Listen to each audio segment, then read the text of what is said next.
తెలంగాణలో సంచలనం రేపిన betting app issue ఇప్పుడు ఉత్తరప్రదేశ్కు తాకింది. అక్కడ మరో హర్ష సాయికు బాబ్ లాంటి యూట్యూబర్ బయటపడ్డాడు.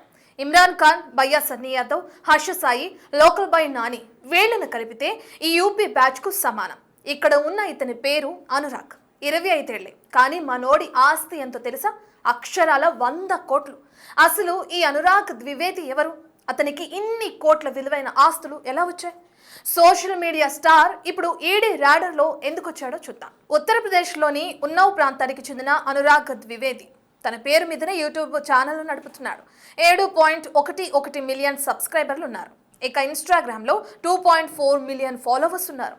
నిత్యం ఏదో ఒక వ్లాగ్తో వీడియో చేసే అనురాగ్ ఓవర్ నైట్లో ఈడీ రాడర్లోకి వచ్చాడు. కారణం చూస్తే ఇటీవలే అనురాగ్ అంగరంగ వైభవంగా పెళ్లి చేసుకున్నాడు. దుబాయ్లో క్రూయిజ్ షిప్లో ఈ వేడుక జరిగింది. తన ఊరు నుంచి 30 మందిని దుబాయ్కు తీసుకువెళ్ళాడు. ఇక పెళ్లి తంతు నుంచి తన హనీమూన్ దాకా అంతా వీడియో తీశాడు. యూట్యూబ్లో నుంచి వ్యూస్ సంపాదించాడు.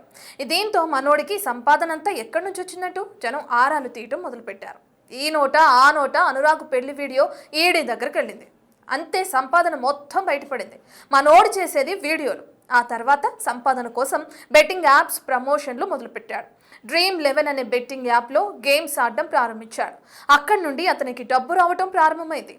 ఈ ఆటను అతను సోషల్ మీడియా ప్లాట్ఫామ్లో కూడా ప్రమోట్ చేశాడు. ఇలా కోట్ల రూపాయల ఆదాయం గడించినట్లు వెలుగులోకి వచ్చింది. గత నెలలో అనురాగ్ దుబాయ్ క్రూయిజ్లో పెళ్లి చేసుకున్నాడు. ఈ పెళ్లికి తన బంధువులు, స్నేహితులు మొత్తం 30 మంది హాజరయ్యారు. వారందరికీ రాను పోను ఫ్లైట్ టికెట్లు, వసతి మొత్తం అనురాగే చూసుకున్నాడు. దీంతో అనురాగ్ పై ఫోకస్ పెట్టిన ఈడీ అధికారులు ఎఫ్ఐఆర్ నమోదు చేశారు. అతనింట్లో సోదాలు నిర్వహించారు. యూట్యూబ్ ఇన్ఫ్లుయెన్సర్గా ఉన్న అనురాగ్కు ఇంత డబ్బులు ఎక్కడి నుంచి వచ్చాయన్న కోణంలో దర్యాప్తు చేపట్టారు. ఈ దర్యాప్తులో కోట్ల రూపాయలు విలువ చేసే ఆస్తులు బయటపడ్డాయి. 9 చోట్ల సోదాలు నిర్వహించిన ఈడీ అధికారులు కీలకంగా అనురాగ్ ఆధారాలను సేకరించారు. అనురాగ్ ద్వివేదిపై గతంలో వెస్ట్ బెంగాల్లో ఎఫ్ఐఆర్ నమోదైంది. ఆ ఎఫ్ఐఆర్ ఆధారంగానే దర్యాప్తుని ముమ్మరం చేశారు. గతంలో ఫోర్జరీ, బెట్టింగ్లకు పాల్పడినట్లు అనేక ఆరోపణలు ఎదుర్కొన్నాడు అనురాగ్. ఇక సిలిగురి కేంద్రంగా ఆన్లైన్ బెట్టింగ్ ప్యానెల్ నడుపుతున్నట్లు తేలింది. దీనిని సోను కుమార్ ఠాకూర్, విశాల్ భరద్వాజ్లు నిర్వహిస్తున్నట్లు సమాచారం. వీరు నకిలీ బ్యాంక్ ఖాతాలు, టెలిగ్రామ్ ఛానల్స్, ఇతర డిజిటల్ ప్లాట్ఫామ్ల ఖాతాలు తెరిచి ఆన్లైన్ బెట్టింగ్ ను ప్రోత్సహిస్తున్నట్లు తెలిసింది. యూట్యూబర్ అనురాగ్ ద్వివేది అక్రమ ఆన్లైన్ బెట్టింగ్ ప్లాట్ఫామ్లను ప్రచారం చేయడంలో చురుకైన కీలక పాత్ర పోషించినట్లు వెల్లడైంది. అనురాగ్ తన సోషల్ మీడియా ప్లాట్ఫామ్ లో ప్రధాన వీడియోలను రూపొందించడం, తర్వాత షేర్ చేస్తున్నట్లు కూడా గుర్తించారు ఈడీ అధికారులు. ఇక ఆ ప్రమోషన్లకు గాను భారీ మొత్తంలో డబ్బు లభించాయని కూడా పోలీసులు అనుమానిస్తున్నారు.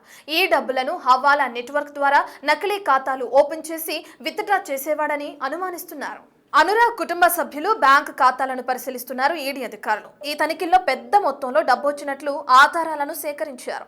ఇక ఆ డబ్బుకు ఎలాంటి చట్టబద్ధమైన అకౌంటబిలిటీ లేనట్లు కూడా గుర్తించారు. ఆ బ్యాంక్ పాస్ బుక్లను స్వాధీనం చేసుకున్నారు. అక్రమ బెట్టింగ్ ద్వారా సంపాదించిన డబ్బుతో అనురాగ్ ద్వివేది దుబాయ్లో ఆస్తిని కొనుగోలు చేశాడని ఈడీ అనుమానిస్తుంది. ఈ పెట్టుబడి కూడా హవాలా మార్గాల ద్వారానే జరిగిందని భావిస్తుంది. అనురాగ్ భారతదేశం విడిచి దుబాయ్లో నివసిస్తున్నట్లు కూడా తేలింది.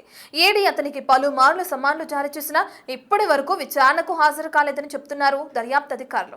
డిసెంబర్ 17న జరిగిన సోదాల్లో దుబాయ్లో నుంచి హవాలా ద్వారా డబ్బు పంపినట్లు నిర్ధారించే పత్రాలు, అలాగే డిజిటల్ ఆధారాలు ఈడీకి లభించాయి. ఇవన్నీ మనీ లాండరింగ్ ను సూచిస్తున్నాయంటున్నారు దర్యాప్తు అధికారులు. ఇప్పటికే 4 ఖరీదైన లాంబోర్గిని ఉరుస్, అలాగే BMW Z4, Mercedes Benz, Mahindra కంపెనీకి చెందిన వాహనాలను స్వాధీనం చేసుకున్నారు అధికారులు. వీటిని నేర కార్యకలాపాల ద్వారా సంపాదించిన ఆస్తులుగా పరిగణిస్తున్నారు. స్కై ఎక్స్చేంజ్, గ్యాబ్లింగ్ యాప్ల ద్వారా అక్రమ కార్యకలాపాలకు పాల్పడినట్లు ఈడీ చెబుతుంది. ఈ నెట్వర్క్ లో ఇంకెవరైనా ఉన్నారా అన్న కోణంలో ఈడీ విచారణ చేపట్టింది. అక్రమంగా ఎంత సంపాదించారు, ఎంత పెట్టుబడి పెట్టారన్న కోణంలో విచారణ సాగుతుంది. రాబోయే రోజుల్లో మరికొంతమంది ఆస్తులను సీజ్ చేసే అవకాశాలు కనిపిస్తున్నాయి. ఇక ఇలా అక్రమంగా డబ్బులు సంపాదించిన అనురాగ్ గ్రాండ్ గా పెళ్లి చేసుకోవడంతో ఈడీ అధికారులు రంగంలోకి దిగాల్సి వచ్చింది. ఇంత డబ్బులు అతనికి ఎక్కడి నుంచి వచ్చాయన్న కోణంలో సోదాలు జరపడం ప్రారంభించింది. ఇక గొప్పలకు పోయి అనురాగ్ ఈడీ అధికారులకు అడ్డంగా దొరికిపోయాడని అంటున్నారు నెటిజన్లు. దీనిపై మీ అభిప్రాయం ఏంటో కామెంట్ రూపంలో తెలియచేయండి.